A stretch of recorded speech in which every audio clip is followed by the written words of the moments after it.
எல்லாருக்கும் வணக்கம். விஜய் ஆண்டனி ஒரு இன்டர்வியூல ரொம்ப சோகமா பேசியிருக்காரு. ஆக்சுவலா அவர் நிறைய இன்டர்வியூல சோகமா தான் பேசுறாரு. அது என்னவோ தெரியலங்க.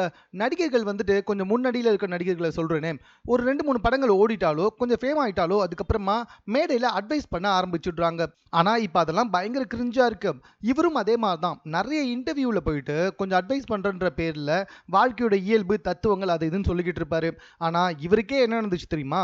கடைசியா இவரோட படம் ரோமியோ, அந்த படத்துல ரோமியோ அப்படின்னு அந்த படத்துல வந்துட்டு பாத்தீங்கன்னா இவர் கூட மெர்னாலினி ரவி நடிச்சிருப்பாங்க.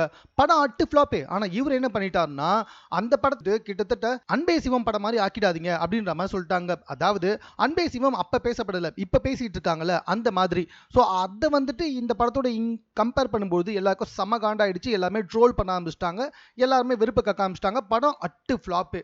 ஸோ இப்பதான் வந்துட்டு இதை பத்தி பேசியிருக்காரு. ஒரு காலகட்டத்தில் வந்து நான் என்ன நினைச்சிருக்கேன்னா, மறுபடியும் இந்த நடிக்கிறதையே விட்டுட்டு இசையமைக்கவே போயிடலாம் அப்படின்ற மாதிரிலாம் நினைச்சிட்டு இருக்கேன். அந்த அளவுக்கு எனக்கு ரொம்ப மனசு கஷ்டமா இருக்கு அப்படின்ற மாதிரி பேசியிருக்காரு. வேற என்ன சார் பண்றது? வாயை வச்சுக்கிட்டு அமைதியா இருக்கணும் சார். அன்பே சிவம் படத்தோட உங்க படத்தெல்லாம் கம்பேர் பண்ணா கண்டிப்பா இப்படிப்பட்ட ட்ரோல் கமெண்ட்ஸ்லாம் வரதான் சார் செய்யும்.